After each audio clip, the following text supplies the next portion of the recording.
Hello students, I am CS Shweta and today is your second session of Sale of Goods Act. Now students, Sale of Goods Act में last session में हमने बात करी थी कि cell of goods का मतलब क्या होता है. सेल ऑफ गुड्स का मतलब होता है गुड्स को बेचना. गुड्स को बेचने से रिलेटेड हमारी कंट्री में जितना भी लॉ है that is under sale of goods act 1930, right. तो again sale of goods act के बारे में आगे बात करने से पहले I will give you a quick glimpse of your syllabus. So ये आपका सिलेबस है. इसमें कमर्शियल लॉ में हम law relating to sale of goods act के बारे में बात करने वाले हैं, राइट. तो ये आपका कमर्शियल लॉ का स्टडी नोट नंबर 2 आपके CMA मॉड्यूल में स्टडी नोट नंबर 2 है सेल ऑफ गुड्स एक्ट और ये सेल ऑफ गुड्स एक्ट का सेकेंड सेशन है. लास्ट सेशन में हमने सेल ऑफ गुड्स के बारे में, उसके सब्जेक्ट मैटर के बारे में, हमने बेसिक एसेंशियल एलिमेंट्स के बारे में बात करी थी कि एक्ट में क्या क्या एसेंशियल एलिमेंट्स हैं. आज हम उससे आगे बात करने वाले हैं. So just have a quick glimpse कि हमने लास्ट सेशन में क्या बात करी थी. इंट्रोडक्शन हमने बात करा था कि सेल ऑफ गुड्स एक्ट कौन से साल में आया है, 1930 में, ठीक है. कब आया है, उसको सेल ऑफ गुड्स एक्ट को सोगा एक्रोनिम के तौर पे बोला जाता है. डेफिनेशन इंपॉर्टेंट क्या क्या है हमने लास्ट सेशन में बात करी थी. एग्रीमेंट टू सेल का क्या मतलब होता है, we have already talked. Contract of sale कैसे बनाया जाता है, सब्जेक्ट मैटर क्या है, एग्जिस्टिंग फ्यूचर गुड्स के बारे में बात करी थी. स्टिपुलेशन ऑफ टाइम के बारे में बात करी थी. Difference between contract of sale and agreement to sell, very important topic, ये हमने बात करी थी लास्ट सेशन में. Transfer of ownership we have talked about. आज हमें बात करनी है स्पेसिफिक गुड्स से, ठीक है ना गाइस. तो ट्रांसफर ऑफ ओनरशिप में भी हमने बात करी थी. एक बात बताइए, सेल ऑफ गुड्स को बेचना जो होता है, ऐसा नहीं है कि आपने किसी को हाथ में गुड्स पकड़ा दिया और आपने इसका मतलब कि गुड्स सोल्ड हो गए. नहीं, गुड्स को सेल होने का मतलब होता है कि आपने ओनरशिप दे दी सामने वाले को. ये बड़ी इंपॉर्टेंट बात है. याद है लास्ट सेशन में मैंने आपको बताया था प्रॉपर्टी इन गुड्स का मतलब ओनरशिप होता है. अगर आपने किसी को ओनरशिप दे दी है गुड्स की तो इसका मतलब आपने गुड्स को बेच दिया है. जब तक ओनरशिप नहीं दी है वो गुड्स सोल्ड नहीं माने जाएंगे, बिल्कुल भी नहीं. आपको शायद याद होगा इंडियन कॉन्ट्रैक्ट एक्ट में हमने एक टॉपिक के बारे में बात करी थी, बेलमेंट. बेलमेंट का मतलब होता है फिजिकली किसी को गुड्स देना किसी पर्पस के लिए. अगर मैं अपनी कार आपको चलाने के लिए दे दूं तो उसको बेलमेंट बोलेंगे, इसको सेल नहीं बोलेंगे. अगर मैंने गाड़ी के पेपर आपके नाम पे कर दिए, ओनरशिप आपको दे दी, तो इसको सेल बोलेंगे. क्लियर. तो आगे ट्रांसफर ऑफ ओनरशिप में हमने बात करी थी कि ओनरशिप कैसे ट्रांसफर होती है. आगे हम बात करने वाले हैं स्पेसिफिक गुड्स के बारे में. एक बार ध्यान दीजिए, specific goods. Specific goods are under section 20 to 22, right? यहां कह रहे हैं स्पेसिफिक गुड्स पहले होते कितने टाइप के हैं. स्पेसिफिक गुड्स होता क्या है गाइस? स्पेसिफिक गुड्स का मतलब होता है वो गुड्स जिनके जैसा और कोई भी नहीं है. वो गुड्स जो कहीं ना कहीं जिनकी जो अलग सेपरेट हैं. जैसे आप सेलर के पास जाते हैं और अगर आप कुछ ऐसे गुड्स चूज करते हैं जो यूनिक है, जिनके जैसा और कोई नहीं है, तो उसको स्पेसिफिक गुड्स बोलते हैं. या जो गुड्स आप अलग कर देते हैं लॉट से, उसको भी स्पेसिफिक गुड्स बोला जाता है, ठीक है ना. जैसे मैं एक चावल की शॉप पे गई, वहां पे मैंने 10 किलो राइस सैक, मतलब जो चावल की बोरी होती है, 10 बोरियां अलग करा दी, तो वो स्पेसिफिक गुड्स बन गया because they preserve for me now, right. तो स्पेसिफिक गुड्स वो होते हैं जिनके जैसा और कोई नहीं है. पेंटर की पेंटिंग्स, ये भी मैंने आपको लास्ट सेशन में एग्जांपल दिया था, तो वो होते हैं स्पेसिफिक गुड्स.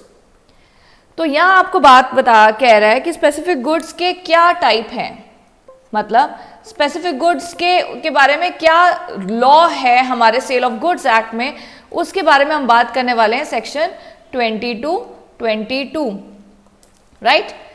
स्पेसिफिक गुड्स इन अ डिलीवरेबल स्टेट. सबसे पहले तो यहां कह रहे हैं कि स्पेसिफिक गुड्स की ओनरशिप कैसे ट्रांसफर होती है.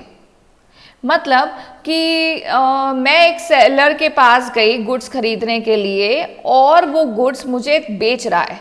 गुड्स मुझे बेच रहे हैं, इसका मतलब वो गुड्स की ओनरशिप मुझे दे रहे हैं, ठीक है ना. अब स्पेसिफिक गुड्स की ओनरशिप कब और कैसे दी जाती है? सबसे पहला, स्पेसिफिक गुड्स जो है वो डिलीवरेबल स्टेट में होने चाहिए। यहां पे देखिए, in an unconditional contract for the sale of specific goods in the deliverable state the property in goods, property in goods का क्या मतलब होता है? अगेन मैं बता रही हूं, कभी हमेशा याद रखिएगा, भूलिए मत, क्योंकि हर जगह ये शब्द आता है और ये बड़ा इंपॉर्टेंट टर्म है। स्पेसिफिक प्रॉपर्टी इन गुड्स का मतलब होता है ओनरशिप। तो यहां कह रहे हैं आपको कि जो स्पेसिफिक गुड्स जो डिलीवरेबल स्टेट में होते हैं, स्पेसिफिक गुड्स तो वो हैं जो अलग कर दिए गए हैं, या वो गुड्स जो यूनिक है, जिनके जैसा और कोई नहीं है। मैं आपको एक छोटा सा एग्जांपल देती हूँ, इससे आपको परफेक्टली समझ में आ जाएगा स्पेसिफिक गुड्स क्या होता है। यहां देखिए, मिस्टर ए, इनकी एक फर्नीचर शॉप है, बहुत नोन फर्नीचर इनका है पूरे मार्केट में, और आप इनसे फर्नीचर खरीदने गए। आपने इनसे खरीदना है dining table for your house, for your dining room you need a dining table. तो आप इनके पास गए, आपने इनको बोला कि भाई अंकल हमें डाइनिंग टेबल दिखा दो, ठीक है? उन्होंने कहा ठीक है दिखा देता हूँ। वो आपको गोडाउन में बेसमेंट में ले गए, वहाँ पे इतने सारे डाइनिंग टेबल पड़े हैं। तो ये जो डाइनिंग टेबल होते हैं ना, ये गुड्स कहलाए जा रहे हैं अनअसर्टेन्ड गुड्स। क्या कहलाए जा रहे हैं? अनअसर्टेन्ड गुड्स। कंफ्यूज मत होइएगा, बस बात सुनिए पहले मेरी ध्यान से एकदम। ये कौन से गुड्स कहलाए जा रहे हैं? अनअसर्टेन्ड गुड्स। असर्टेन का मतलब होता है विच हैज सम फीचर। इसका कोई फीचर नहीं है। आपने बोला डाइनिंग टेबल दिखा दो, उसने सारे डाइनिंग टेबल जहां भी पड़े हैं आपको वहां ले गया। तो दीज आर अनअसर्टेन गुड्स। फिर आपने बोला भैया इतने डाइनिंग टेबल नहीं, मुझे हमें ना 6 सीटर डाइनिंग टेबल चाहिए। We have a small family and we are only 5 members in family, तो हमें 6 सीटर डाइनिंग टेबल चलेगा। तो अब आपने एक डाइनिंग टेबल, आपको गुड्स तो चाहिए बट उसका एक फीचर है, आपने क्या बोला 6 सीटर डाइनिंग टेबल। तो अब वो आपको 6 सीटर डाइनिंग टेबल दिखाने ले गया। उसने कहा सर जो 6 सीटर डाइनिंग टेबल हैं वो सारे उस कॉर्नर में पड़े हैं। तो ये हो गए असर्टेन गुड्स। जब उसने आपको 6 सीटर डाइनिंग टेबल दिखाया तो वो कौन से गुड्स हो गए? Ascertain goods. फिर आपने उसमें से एक डाइनिंग टेबल पसंद करा, आपको बहुत अच्छा लगा वो डाइनिंग टेबल। आपने कहा ये डाइनिंग टेबल बिल्कुल परफेक्ट है, लेकिन ना हमारा जो डाइनिंग एरिया है ना वो लिविंग रूम के साथ है, और लिविंग रूम में जो सोफ़ा है ना वो वाइट कलर का है। तो आप प्लीज़ ये जो चेयर्स हैं डाइनिंग टेबल की, आप इनको वाइट कलर के क्लॉथ में कर सकते हैं कस्टमाइज़? तो उन्होंने कहा हाँ सर बिल्कुल कर सकते हैं। तो आपने कहा ठीक है, फिर आप हमारे लिए कस्टमाइज़ कर दीजिए इस डाइनिंग टेबल को। अब ये डाइनिंग टेबल यूनिक हो चुका है, तो ये डाइनिंग टेबल क्या कहलाया जाएगा? Specific goods. लॉ की नज़र में जो गुड्स सेलर के पास होते हैं at the time of sale वो 3 प्रकार के होते हैं। अगर उन गुड्स का कोई फीचर नहीं है तो वो अनसर्टेन कहलाए जाते हैं, अगर उन गुड्स का कोई फीचर है तो वो असर्टेन कहलाए जाते हैं, और अगर वो गुड्स यूनिक है तो वो स्पेसिफिक कहलाए जाते हैं। तो अनअसर्टेन गुड्स जो होते हैं ना उनकी कोई प्रॉब्लम नहीं है। अनअसर्टेन मतलब कोई भी फीचर नहीं है, कोई भी गुड्स उठा लो सारे एक जैसे हैं। असर्टेन गुड्स कोई पर्टिकुलर फीचर है लेकिन बहुत सारे हैं। स्पेसिफिक इसके जैसा और कोई नहीं। अब आप एक बात बताओ, जो डाइनिंग टेबल आपने कस्टमाइज करा दिया उसके जैसा और कोई है डाइनिंग टेबल वहां पे? No, answer is no. तो स्पेसिफिक गुड्स की ओनरशिप ट्रांसफर करते हुए ना कुछ अहम बातों का ध्यान देना पड़ता है। तो यही तो हम सेक्शन 20 to 22 में बात कर रहे हैं। हम क्या बात कर रहे हैं? About specific goods, right? तो अब आप यहाँ पे देखिए, I change the colour. Specific goods को यहाँ पे इसलिए महत्व दिया गया है। आप कहेंगे मैम अनसर्टेन असर्टेन की तो कई बात नहीं लिखी हुई। वो इसलिए बात नहीं लिखी हुई क्योंकि उसके जैसे बहुत सारे गुड्स हैं, उनकी ओनरशिप ट्रांसफर करते समय सेलर को प्रॉब्लम नहीं होती। सेलर को प्रॉब्लम होती है स्पेसिफिक गुड्स को ट्रांसफर, उसकी ओनरशिप ट्रांसफर करते समय कुछ बातों का ध्यान देना पड़ता है क्योंकि वो गुड्स यूनिक है। अब यहाँ देखिए, अगर डिलीवरेबल स्टेट में है, डिलीवरेबल स्टेट वो स्टेट होती है जिसमें डिलीवरी करने लायक गुड्स तैयार हैं। The buyer when the contract is made and it is immaterial whether the time of payment, ये देखो लाइंस कैसे खींची जा रही है मुझसे, when the time of price or the time of delivery or both is postponed, the goods are said to be deliverable state when they are in such a state that the buyer would under the contract to is bound to take the delivery itself। तो यहाँ कह रहे हैं कि जैसे ही specific goods deliverable state में आते हैं वो ओनरशिप ट्रांसफर करने के लिए बिल्कुल रेडी है, शर्ते ही आप पेमेंट या टाइम ऑफ डिलीवरी पे अगर निर्धारित नहीं है, आप उस पे आप you are not dependent on the time of delivery and the time of payment, then आप स्पेसिफिक गुड्स की डिलीवरी उसी टाइम कर सकते हो जब वो डिलीवरेबल स्टेट में आ जाए।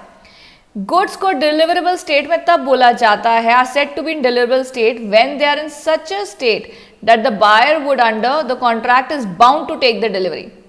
बाउंड टू टेक मतलब बिल्कुल रेडी, और अब बस बायर की मर्जी है, बायर की पे डिपेंड कर रहा है कि वो कब आके गुड्स लेता है।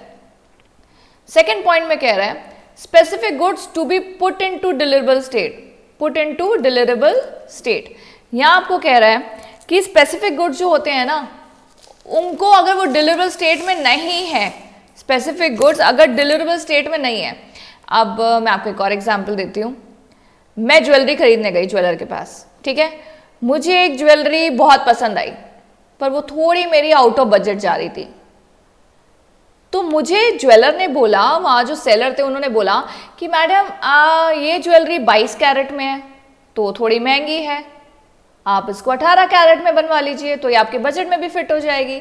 तो ये बात मुझे बहुत अच्छी लगी कि हाँ ये तो बहुत ही कन्वीनियंट चीज़ है, 18 कैरेट में अगर ज्वेलरी बन गई तो मेरा तो काम बहुत आसान हो जाएगा and I will be happy कि मेरे बजट में हो जाती है। फिर मैंने उनको एक और चीज़ बोली, मैंने कहा अगर आप कस्टमाइज़ कर ही रहे हैं तो ये ईयरिंग इतना बड़ा है, इसके नीचे वाले ड्रॉप को भी आप कस्टमाइज़ कर दीजिए, मेरा और बजट कम हो जाएगा और मुझे इतने लंबे ईयरिंग्स चाहिए भी नहीं है। उन्होंने कहा ओके मैम ये भी हो जाएगा। So now they have to put the ये specific goods हो गए कि नहीं हो गए? अब ये जो गुड्स मैंने कस्टमाइज कराए ये गुड्स स्पेसिफिक गुड्स हुए ना, अब ये स्पेसिफिक गुड्स को मैं तभी लेने जाऊंगी जब वो डिलीवरेबल स्टेट में आ जाएंगे। तो सेलर को इन स्पेसिफिक गुड्स को डिलीवरेबल स्टेट में लाना पड़ेगा। डिलीवरेबल स्टेट में कैसे लाएगा वो? एक तो पहले गुड्स बनाएगा, चलो गुड्स बन गए, बनने के बाद भी डिलीवरेबल स्टेट में तब आते हैं गुड्स जब उनको वेट करेंगे, मेजर करेंगे, प्राइस असर्टेन करेंगे। क्यों वेट मेजर नहीं करेंगे ज्वेलरी को? करेंगे ना। तो sometimes the goods have to be put into the deliverable state where there is a contract for sale of specific goods, जहां पे स्पेसिफिक गुड्स का कॉन्ट्रैक्ट होता है और seller is bound to do something to the goods for the purpose of putting them into deliverable state। तो कुछ कभी ऐसा करना पड़ता है जिसमें गुड्स को डिलीवरेबल स्टेट में लाना पड़ता है, और प्रॉपर्टी तब तक पास नहीं होती जब तक कि वो ये काम नहीं कर लेता seller. Specific goods in a deliverable state when the seller has to do something there to in order to ascertain price if there is a contract for the sale of specific goods in a deliverable state but seller is bound to wait, measure, test or do something। तो यहाँ कह रहे हैं कभी कभी goods क्या होता है डिलीवरेबल स्टेट में बिल्कुल तैयार होते हैं डिलीवर करने लायक, लेकिन तब भी कुछ चीज़ रह जाती है जो सेलर को करनी पड़ती है, जैसे शायद वेट करना है, मेजर करना है, प्राइस असर्टेन करना है। तो प्रॉपर्टी तब तक पास नहीं होगी जब तक वो ये चीज़ नहीं कर लेता। प्रॉपर्टी यहाँ पे क्या मतलब है, दोबारा बता रही हूँ मैं, देखो हर बार तुम्हें बताती हूँ ताकि आप हमेशा याद रखें। प्रॉपर्टी का मतलब यहाँ पे क्या है? ओनरशिप, ठीक है ना। तो यहाँ पे इस पूरे टॉपिक में इनफैक्ट हमारा मेन टॉपिक तो ट्रांसफर ऑफ ओनरशिप था, उसके अंडर आपको बता रहा है कि स्पेसिफिक गुड्स की ओनरशिप को कैसे ट्रांसफर किया जाता है। Is it clear guys? आगे देखिए। अच्छा यहाँ पे एक हेडिंग थी ना जो मिस है, वो ये हेडिंग थी एक्चुअली। यहाँ पे this is the heading, it was suppose to be here, ठीक है ना। वो आई थिंक नीचे चली गई, आपको इस हेडिंग के ऊपर होना चाहिए था, पर ये हेडिंग देखिए क्या है। ये हेडिंग क्या है? गुड्स ऑन अप्रूवल और ऑन सेल और रिटर्न बेसिस, ठीक है ना। अब ये क्या मतलब है? Goods on approval basis, goods on the basis of sales और रिटर्न, ये इसके क्या मतलब होता है? बहुत बार ऐसा होता है कि जो मैन्युफैक्चरर्स होते हैं, जो गुड्स बनाते हैं, अब मैं एक मैन्युफैक्चरर हूँ और मैं ये टच पेन बनाती हूँ, ठीक है।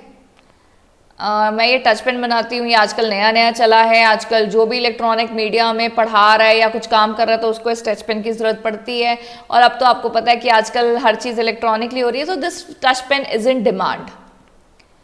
आप एक होलसेलर हैं, आप मुझसे ये टच पेन खरीदने आए, आपने मुझे बोला कि मैडम देखिए ये टच पेन हम खरीद तो रहे हैं, आज तक हमने रखा नहीं है अपनी दुकान पे, तो अब इसकी क्या डिमांड आती है हमें तो नहीं पता है, तो ये टच पेन पहले हम लेके जा रहे हैं, फिर हम आपको रिटर्न कर देंगे 1-2 दिनों में, अगर हमें ठीक नहीं लगा इसका रिस्पॉन्स तो मैंने आपको गुड्स दिए, मैंने आपको ये 100 टच पेन पैक करके दे दिए, पर क्या मैंने आपको सेल कर दिया? नो, मैंने आपको इस बेसिस पे दिया कि आप अप्रूवल देंगे तो फिर ये सेल माना जाएगा, आप अप्रूवल नहीं देंगे तो आप इसको रिटर्न कर सकते हैं, ठीक है ना। आगे यहाँ पढ़िए, बड़ी इंपॉर्टेंट बात लिखी है, इन ऑर्डर टू पुश, यहाँ देखिए, in order to push up the sales, generally there is a practice of sending goods to the customer with the clear cut of understanding that he has an option to approve or return the goods within a given period.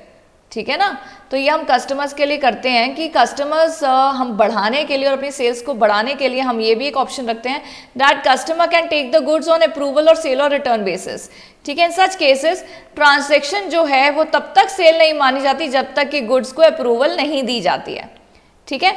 तो when the goods are delivered to the buyer on approval और sale और return basis, the property passes to the buyer.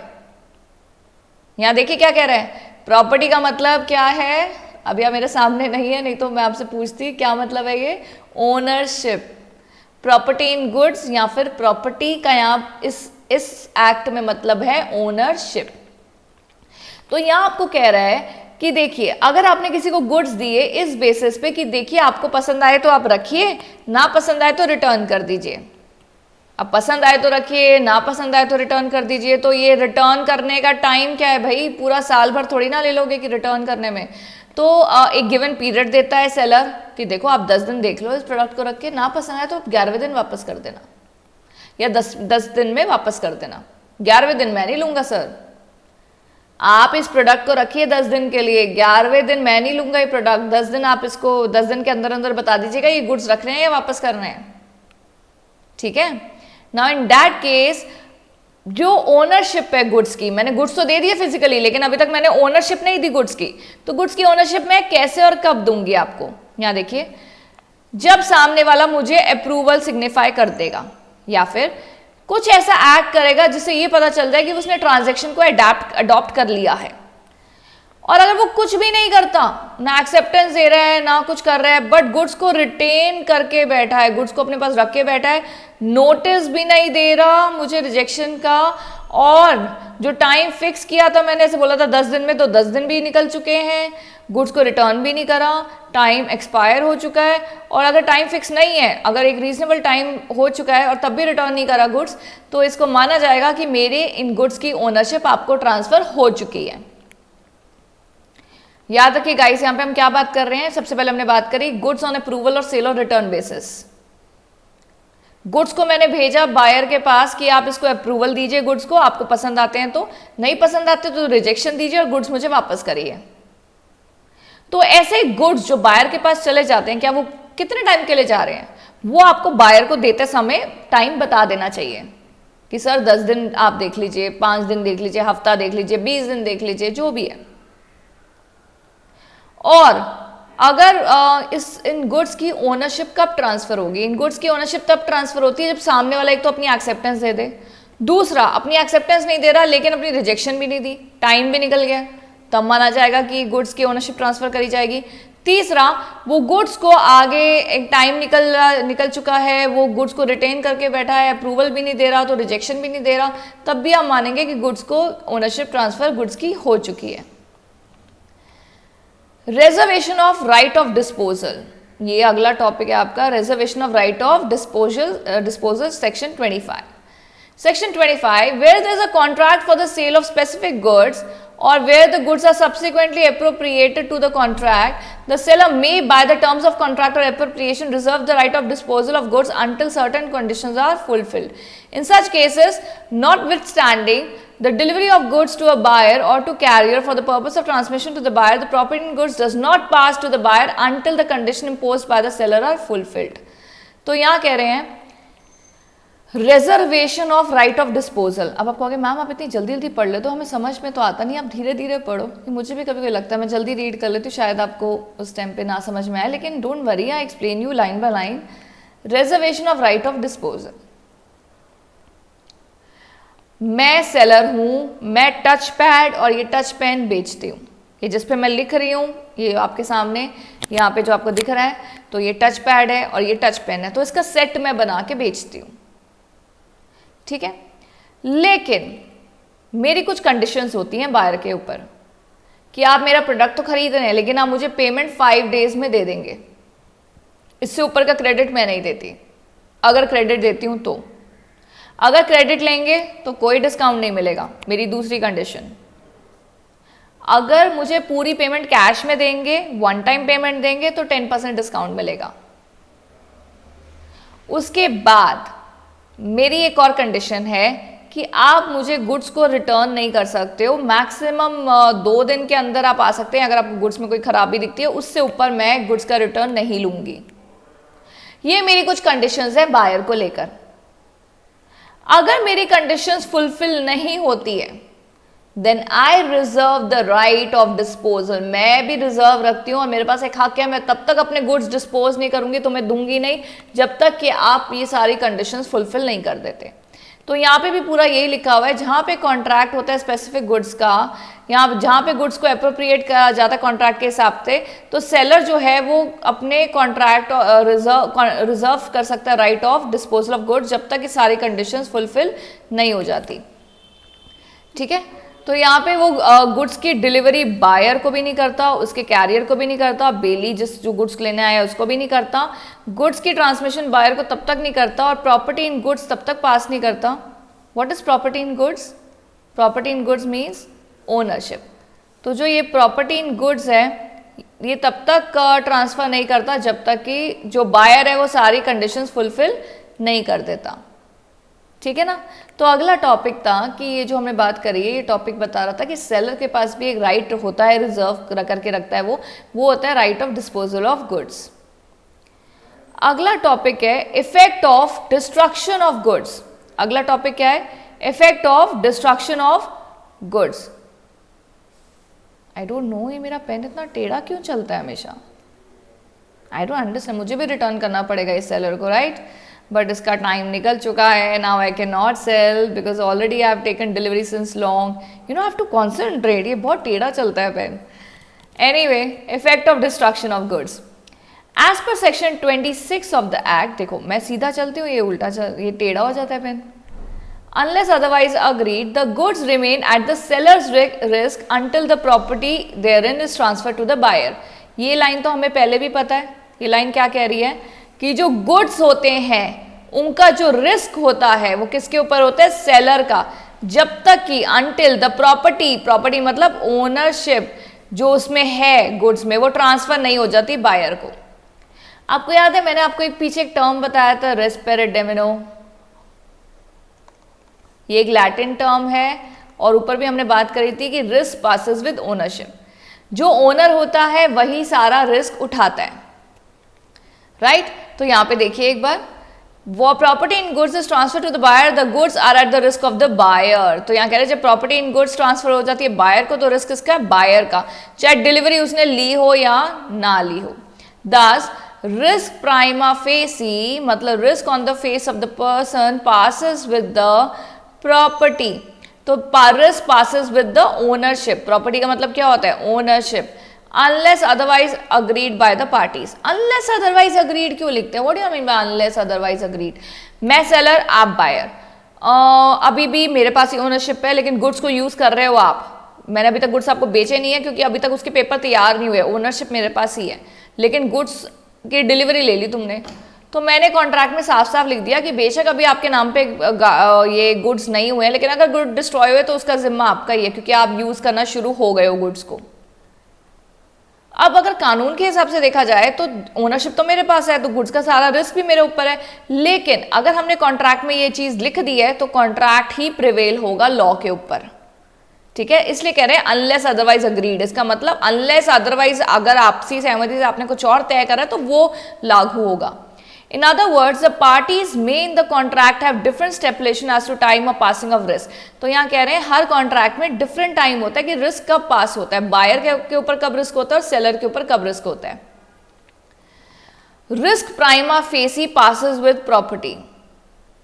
यहाँ क्या कह रहा है, risk passes with ownership. Property का मतलब क्या होता है, ओनरशिप. लेकिन इसकी कुछ एक्सेप्शंस है. रिस्क पासिस विद ओनरशिप का मतलब जानना पहले बहुत जरूरी है. यहां कह रहा है कि जो गुड्स है वो कभी भी खराब हो सकते हैं, कभी भी चोरी हो सकते हैं, कभी भी नेचुरल कैलेमिटी आ सकती है, भूकंप आ गया, भूचाल आ गया. अच्छा, भूकंप भूचाल तो एक ही होता है. फ्लड आ गया, कुछ भी रीजन से, नेचुरल कैलेमिटी के किसी भी रीजन से आपके गुड्स को खराबी और डिस्ट्रक्शन हो सकती है. तो उस टाइम पे गुड्स का जितना भी नुकसान होगा वो कौन उठाने वाला है. कानून कहता है, लॉ कहता है कि उन गुड्स का जो ओनर है वही गुड्स की रिस्क को उठाएगा. उन गुड्स का जो ओनर है वही उन गुड्स के रिस्क को उठाएगा. इसका मतलब जो रिस्क है वो पास होता है विद ओनरशिप. जो भी करंट ओनर है वही रिस्क उठाता है गुड्स के ऊपर का. लेकिन इस टॉपिक में हम जो बात करने वाले हैं दैट इज अबाउट कि रिस्क पासेस विद ओनरशिप की एक्सेप्शंस क्या हैं. मतलब ये सारे पॉइंट्स जो आगे हैं वो ये बात करने वाले हैं कि गुड्स आपका नहीं है, ओनरशिप आपके पास नहीं है, लेकिन तब भी रिस्क तुम्हारा है. रिस्क पासेस विद ओनरशिप के एक्सेप्शन का क्या मतलब हुआ. रिस्क पासेस विद ओनरशिप मतलब कि रिस्क उसके ऊपर होता है जो ओनर है. कानून तो यही बोलता है, लेकिन एक्सेप्शन कह रही है कि कुछ ऐसे केसेस हैं जिसमें आप ओनर नहीं हैं तब भी आप रिस्क उठाएंगे. वो क्या केस है यहाँ पे देखिए एक बार. पहला, this rule of 26 will apply only if there is no agreement to the contrary. It is permissible for the parties to provide in the agreement that although the property does not pass, the risk passes and they may fix the point of time when it is to pass.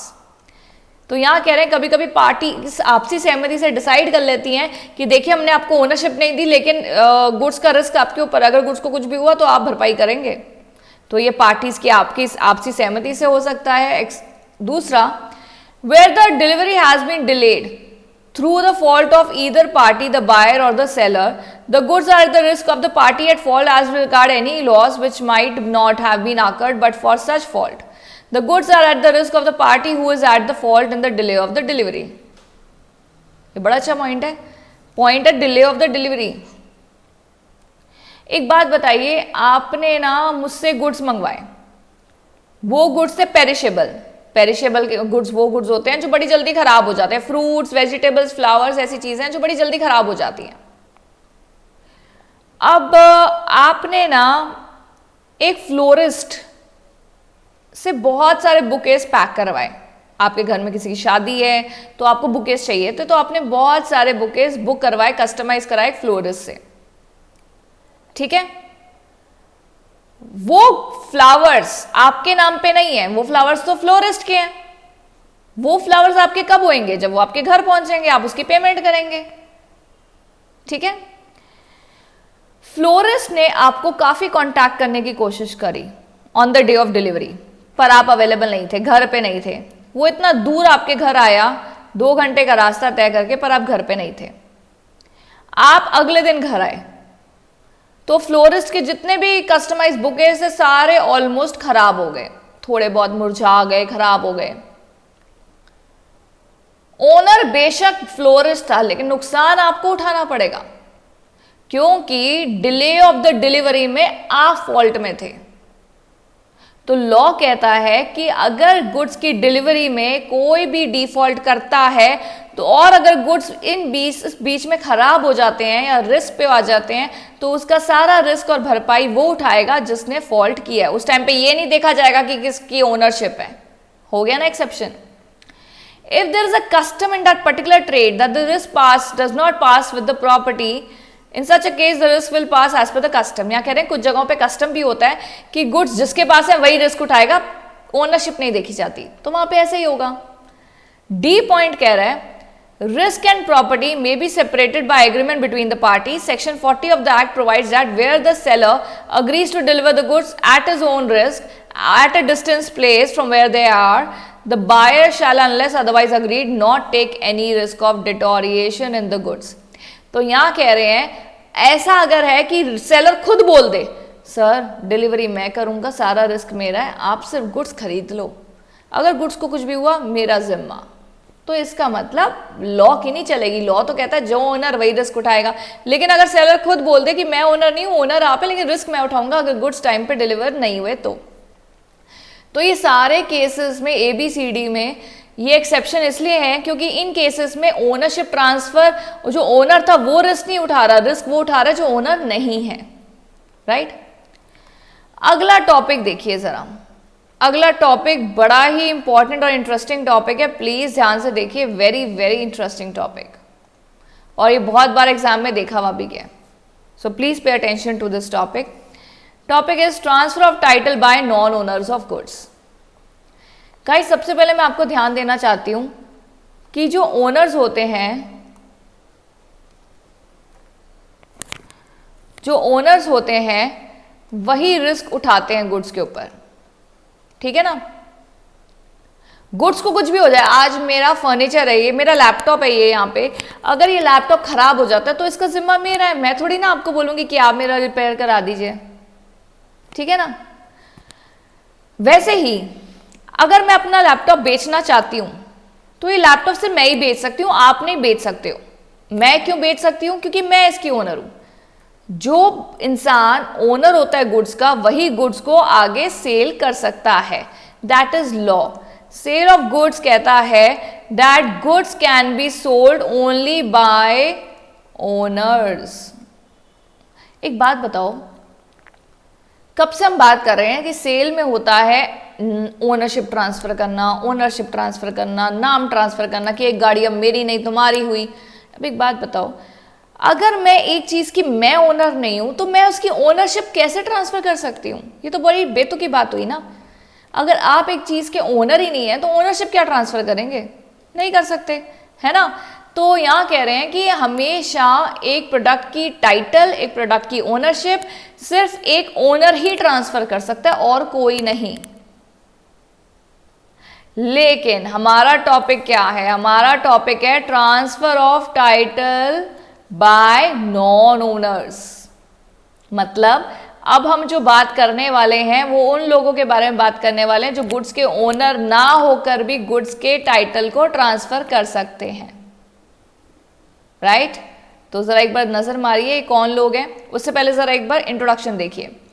As per section 27 of the sale of goods act, where goods are sold by a person who is not the owner thereof and who does not sell them under the authority or with the consent of the owner, the buyer acquires no better title to the goods। यहाँ कह रहे हैं अगर आपको कोई इंसान goods बेच रहा है जिसका टाइटल, जो गुड्स उसको बिलोंग नहीं करते, ना उसके पास पावर है वो गुड्स बेचने की, ना वो कोई एजेंट है, तो तुम्हें टाइटल मिल ही नहीं सकता। अब मैम इसका क्या मतलब है? तो सुनिए,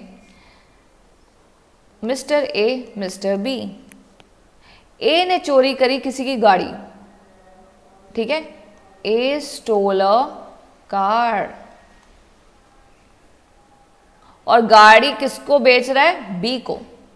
चोरी करी हुई गाड़ी पे क्या हक है का? No ma'am.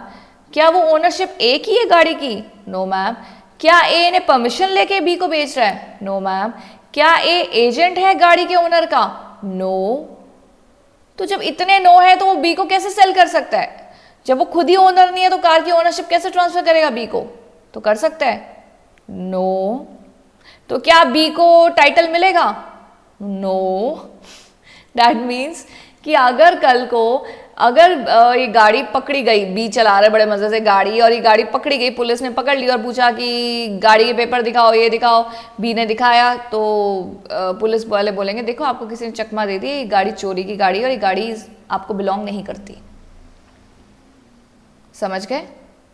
तो यहाँ पे कह रहे हैं कि आपको तब तक अच्छा सही टाइटल नहीं मिलेगा जब तक कि जो इंसान आपको दे रहा है उसके पास उन गुड्स के टाइटल या ओनरशिप या अथॉरिटी ना हो। नेमो दैट क्वेड नॉन हैबिट, ये हैबिट बोलते हैं वैसे तो।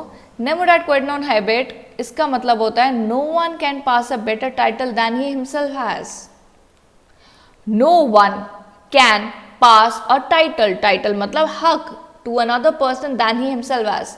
जब तक खुद के पास नहीं है वो टाइटल तुम किसी और को नहीं दे सकते हो, ये इस चीज का मतलब है, ठीक है। Nemo date code non habet का मतलब होता है no one can give what he himself does not have, और you can say no one can pass a title than he himself has. जब तक खुद के पास टाइटल नहीं है आप दूसरे को ट्रांसफर नहीं कर सकते हो।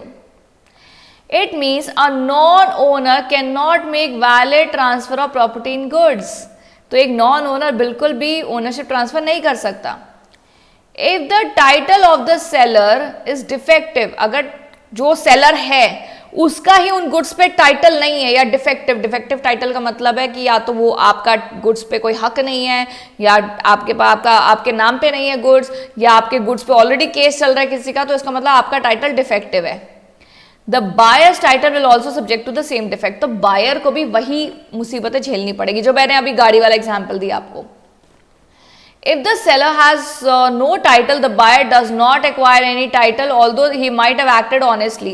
अब मिस्टर बी ने बेचारे ने गाड़ी के तो पूरे पैसे दिए थे, उस बेचारा शरीफ था, उसको लगा गाड़ी के सही पेपर हैं, वो आराम से अपनी फैमिली के साथ जा रहा था। अब मुझे बताओ बेचारे बी की क्या गलती, लेकिन वो चोरी की गाड़ी निकली। इसलिए कह रहे हैं कहीं ना कहीं आपको विजिलेंट रहना पड़ता है, एक्टिव रहना पड़ता है कि आप क्या खरीद रहे हो, किससे खरीद रहे हो, और क्या वो चीज गुड सही है या नहीं। आप देखते हैं आजकल ज्वेलर भी क्या करते हैं कि अगर आप कोई ज्वेलरी बेचने आए हो तो आपको अपना आधार कार्ड दिखाना पड़ेगा, ठीक है ना। कल को चोरी की ज्वेलरी निकली तो एटलीस्ट ज्वेलर के पास रिकॉर्ड तो होना चाहिए ना कि किसने बेची है वो jewellery. This doctrine seeks to protect the interest of real owners. चोरी की चीजें ना आगे बेची जाएं, तो इसलिए रियल ओनर्स के इंटरेस्ट को प्रोटेक्ट करने के लिए ये प्रिंसिपल आया है, ठीक है ना। लेकिन हमारा टॉपिक क्या था, हमारा टॉपिक था transfer of title by non owners. तो हम यहाँ पे कुछ ऐसे लोगों के बारे में बात करने वाले हैं जो नॉन ओनर्स हैं, इस डॉक्ट्रिन की एक्सेप्शन के बारे में बात करने वाले हैं। नेमो डेट कोड नॉन हैबिट कहता है जब तक आपके पास टाइटल नहीं आप ट्रांसफर नहीं कर सकते हो, लेकिन कुछ पॉइंट्स और कुछ लोग ऐसे हैं जिनके पास टाइटल नहीं है तब भी वो गुड्स को ट्रांसफर कर सकते हैं, राइट। तो ऐसे कुछ लोग हैं जो गुड्स को ट्रांसफर कर सकते हैं जब बेशक उनके पास टाइटल नहीं है। So what are those points. First is sale by a mercantile agent. Now first we need to know what do you understand by mercantile agent. तो गाइज यहां पे बात कर रहे हैं sale by a mercantile agent. सबसे पहले the topic is sale by non owners. What is our topic? Sale of goods by non-owners. So we are going to talk about those people who are not the owners of the goods but still they can sell the goods, right? So उसमें जो सबसे पहला point है that is the point of sale by mercantile agent. Mercantile, अच्छा agent तो वो होता है जो आपको रिप्रेजेंट कर रहा है, ठीक है ना। उसमें मर्केंटाइल एजेंट वो होता है जैसे सपोज मिस्टर ए मेरा एजेंट है, वो हर जगह मुझे रिप्रेजेंट करते हैं। मिस्टर ए को मैंने बोला हुआ है कि देखो आप बड़े पुराने एजेंट हो मेरे, मैं आपको राइट दे रही हूं कि आप मेरे बिहाफ पे गुड्स खरीद भी सकते हो और गुड्स को बेच भी सकते हो। तो मिस्टर ए को मैंने नॉर्मल एजेंट से बना दिया मर्केंटाइल एजेंट। अब मुझे एक बात बताओ, क्या mister A is the owner of the goods? No way, he is not the owner of the goods. Then why is he selling or buying the goods on my behalf? Because I have given him the power. I have authorized him to sell my goods on my behalf. I have authorized Mr. B to buy goods on my behalf and sell the same on my behalf.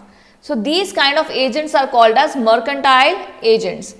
तो if a mercantile agent is authorized मतलब power has been given by the owner of the goods to sell on his behalf, then such sale shall be valid. वैसे तो कहते हैं कि cell सिर्फ owner कर सकता है, बट अगर खुद ओनर ने एक एजेंट को अथॉरिटी दी हुई है that you can sell on my behalf, in that case this is a valid sale.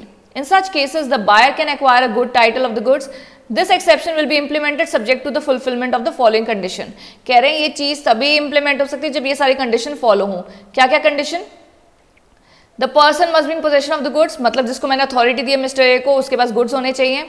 दूसरा कंसेंट होनी चाहिए ओनर की, ठीक है ना। अगर मेरी कंसेंट ही नहीं है तो वो मर्केंटाइल एजेंट नहीं है, और मर्केंटाइल एजेंट नहीं है तो मेरे गुड्स नहीं बेच सकते। The person must sell the goods while acting in the ordinary course of business, तो बिजनेस के पार्ट ही है वो गुड्स सेल करना। The buyer must act in good faith, जिसको गुड्स बेच रहा है वो भी उस पर ट्रस्ट करके गुड्स खरीदे उससे, ठीक है ना। सो अगर मर्केंटाइल एजेंट को मैंने पावर दी है, अथॉरिटी दी that you can sell my goods on my behalf, so that means he is not the owner but still he is able to sell the goods, this is the exception. Second, transfer of title by estoppels. What do you understand by this?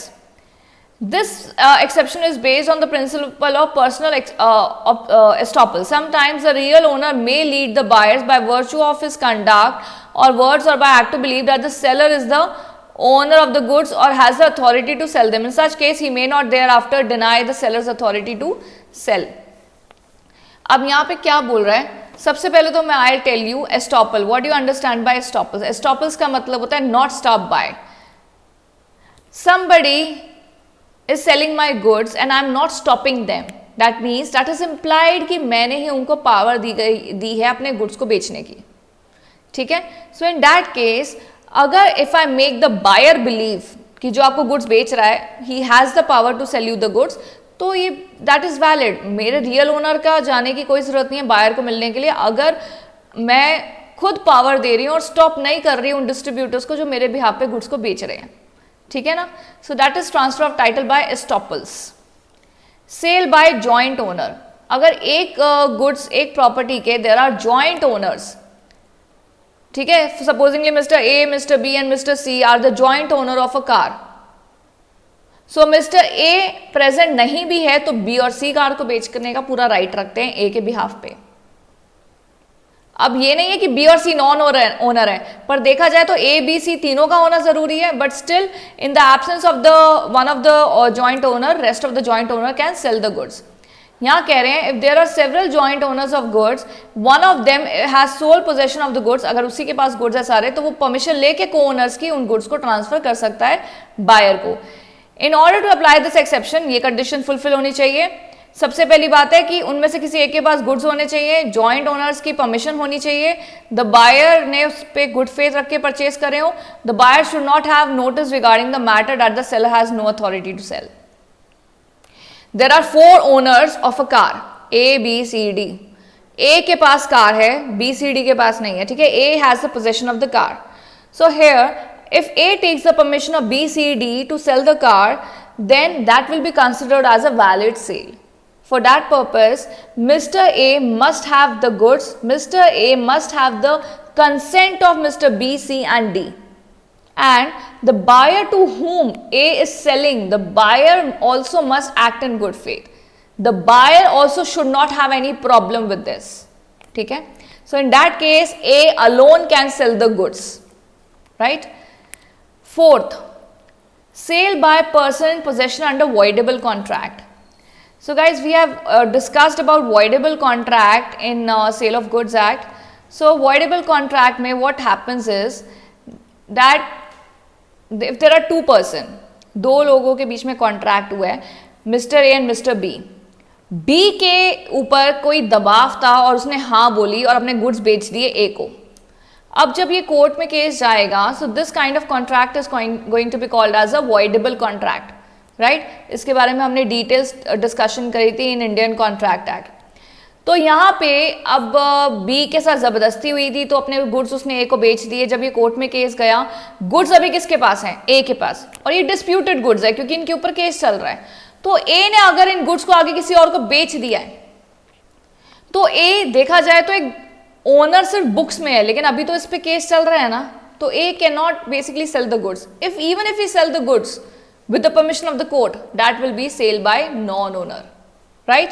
तो यहाँ देखिए, a person in possession of goods under voidable contract which is not cancelled or rescinded can transfer good title to the buyer. The buyer should purchase the goods in faith, right. तो वो भी faith रख के ही goods को खरीद रहा है कि ये जो गुड्स हैं मैं एक रियल ओनर से ही ले रहा हूँ. Sale by seller in possession after sale. तो क्या होता है समटाइम्स अगर आप एक सेलर हैं, I am not going to use this pen now because this pen is really disturbing, right? So anyway, will not stop because I have to use a pen. Now please carefully understand, I am a seller और मैंने आपको good sold कर दिए. I have sold you a furniture, now it's been a month, आप furniture collect करने नहीं आए, 2 महीने हो गया फर्नीचर कलेक्ट करने नहीं आए, तो मैं इस फर्नीचर को रीसेल कर दूंगी। अब मैं ये फर्नीचर को 5 साल या पूरी ज़िंदगी तो अपने पास नहीं रख सकती ना कि when are you going to come and take the delivery of it. चलो ये तो फर्नीचर था, I can keep it for long also, but what about perishable goods? What about those goods which can be which are perished? Perished मतलब जल्दी खराब हो सकते हैं। अगर आप किसी रेस्टोरेंट पे खाने का ऑर्डर देंगे और अभी ऑर्डर दे के कल कलेक्ट करने आएंगे, तो you think that the seller is going to wait for you खाने के लिए? तो nobody is going to keep the food for another 2-3 days ना। जो सेलर है उसको रीसेल तो करना पड़ेगा गुड्स को। तो यहाँ पे अच्छा, have you ever heard company accounts में जब सेलर जो शेयर होल्डर होता है, अगर वो शेयर्स के वैल्यू को पे नहीं करता तो कंपनी जो है शेयर्स को फोरफीट कर लेती है और शेयर्स को दोबारा री इशू कर देती है किसी और को। That's how it is. Under section 30 it is laid down that where a person has sold the goods but he continues in possession of the goods, मतलब सेलर ने गुड्स को सोल्ड तो कर दिया लेकिन गुड्स की पोजेशन और physically goods अभी भी उसी के पास है। He may sell them to third person, वो गुड्स को चाहे तो किसी थर्ड पर्सन को बेच सकता है। क्यों? कोई भी रीजन हो सकता है। And if such person obtains the delivery they are off in good faith and without notice of the previous sale, the person can get a good title of them। तो मेरे पास गुड्स पड़े थे, मैंने किसी को बेच दिए, लेकिन वो गुड्स कलेक्ट करने वाला गुड्स को कलेक्ट करने नहीं आया, गुड्स के डॉक्यूमेंट भी मेरे पास ही हैं, गुड्स है भी मेरे पास, फिजिकली भी मेरे पास है, तो मैं गुड्स को किसी और थर्ड पर्सन को बेच सकती हूँ। अगर थर्ड पर्सन को पुराने सेल की कोई नॉलेज नहीं है और उसने पैसे दे के बिल्कुल वैलिड सेल करी है, तो उसको बिल्कुल सही टाइटल मिलेगा, उसके पास इन गुड्स की ओनरशिप प्रॉपर और वैलिड होगी, right. To apply this exception, goods की डिलीवरी आपके पास होनी चाहिए और गुड्स के डॉक्यूमेंट आपके पास होने चाहिए। Sale by buyer in possession after sale, Section 30 it is laid down that where a buyer having bought or having agreed to buy the goods obtained with the consent of the seller the possession of the goods। आप buyer, मैं seller, मेरी गाड़ी आप खरीदने आ रहे हैं, गाड़ी के पेपर रेडी होने में 2 दिन लगने हैं, लेकिन गाड़ी आप आज ही ले गए, तो यू आर अ बायर। अभी आपके नाम पे नहीं हुई है गाड़ी, तो you are not a real owner right now, I am the owner. But गाड़ी के पेपर अभी रेडी नहीं हुए, बट गाड़ी की जो पोजेशन है, physically car is with you, physically car is with you, और आप उस गाड़ी को रीसेल कर सकते हो, ठीक है, क्योंकि अभी गाड़ी के पेपर बनने में 2 दिन लगेंगे। और आप सपोज आप गाड़ियों में कार के डीलर हो और आपके पास एक कस्टमर खरीदा गाड़ी खरीदने के लिए, तो आप आगे गाड़ी को बेच सकते हो। अगर सामने वाला गुड फेथ पे आपसे गाड़ी ले लेता है तो आप उसको बेच सकते हो। अब एक बात बताओ, आप क्या ट्रू ओनर हो? नहीं, मैं हूं ना, वो तो गाड़ी के पेपर अभी तक रेडी नहीं हुए, but still you are selling the car, so that is the exception. Sale by unpaid seller, this is very important point. Unpaid seller वो होता है जिसको पेमेंट नहीं हुई है। I am a seller, you are a buyer, अभी तक आपने मुझे पूरी पेमेंट नहीं करी, तो मैं क्या कहलाई जाऊंगी? Unpaid seller. गुड्स की ओनरशिप मैंने आपको दे दी है, लेकिन गुड्स अभी भी मेरे पास ही पड़े हैं, क्योंकि आपने पेमेंट नहीं करी थी, तो गुड्स मैंने आपको नहीं दिए, तो मैंने क्या करा, ये गुड्स आगे किसी और को रीसेल कर दिए। वही कंपनी वाला एग्जाम्पल, कंपनी जब शेयर्स आपको अलॉट करती है तो वो शेयर की एक वैल्यू लेती है आपसे। अगर आप ये वैल्यू नहीं पे करते हो तो शेयर्स को जब्त कर लेती है कंपनी और उसके बाद री इशू कर देती है किसी और शेयर होल्डर को, ठीक है ना। तो इस टाइम पे कंपनी भी क्या है? एक अनपेड सेलर। ओके, आगे देखिए। ओह सो सॉरी, राइट। तो ये टॉपिक अच्छे से समझ में आया आप सबको? सो आज हमने काफ़ी बातें करी हैं। I think you must be finding this very technical also, you must be finding little hotchpotch. Ma'am कितनी सारी बातें कर ली आज हमने, कितने सारे टॉपिक्स डिस्कस कर लिए आज। So may be you must be finding that there are lot of topics, there are lot of new things, there are lot of learning, कितनी सारी चीज़ें अंडरस्टैंड करने को है, कितनी सारी चीज़ें समझ में आना भी थोड़ा मुश्किल है आपको, right. So in that case, you can contact me anytime for any kind of doubt. You have my number also. If you do not have, please kindly note that down. You can WhatsApp me and ask the doubt anytime you have. The only thing you just have to let me know कि आपने कब classes purchase करी हैं। Do not do not keep any doubt in your mind regarding your subject, because I don't want that because of the distance learning you lose in your exam. I am your teacher. I want to make sure that you all should clear your exam. Law में बहुत सारे ऐसे point होते हैं जो पढ़ने पे और शायद अभी सुनने में समझ में आ जाए, लेकिन बाद में दिक्कत आ सकती है. लर्न ना हो रहा हो, समझ में ना आ रहा हो, please contact me. Okay guys, so here today is still here only. Next session में we'll be further talking about next topic condition and warranty. अगले टॉपिक हमारा है कंडीशन एंड वारंटी. उसके बारे में हम लोग बात करेंगे अगले सेशन में. Till then please revise this whatever we have done today. Please study, क्योंकि आप जितना पढ़ते रहेंगे साथ साथ उतना डाउट भी क्लियर करेंगे और आपके माइंड में कोई कंफ्यूजन भी नहीं रहेगी. One thing again I want to bring to your notice. आप क्लास कर रहे हो, शायद आपको लगे अभी ज़रूरत ना लगे कि अरे मैम को क्यों कांटेक्ट करें, जब कोई प्रॉब्लम होगी तब कांटेक्ट करेंगे. ऐसा नहीं है. आप प्लीज़ मुझे फिर भी मैसेज ड्रॉप करो. I have a broadcast list with me. I have a list of students. I will add you in that list. शायद कोई इंपॉर्टेंट बात, कोई इंपॉर्टेंट नोटिफिकेशन मुझे आपको भेजनी हो, तो please kindly send your message to me and let me know so that I can add you in the broadcast list of the WhatsApp. Okay, and please study side by side. Do not accumulate. ये नहीं कि सब कुछ हमने last में पढ़ना है exam से 2 दिन पहले, right? So guys, any problem please let me know. I'll be definitely there to help you. Till then, please study hard, stay safe, and do revise whatever we have done today. Okay, thank you so much.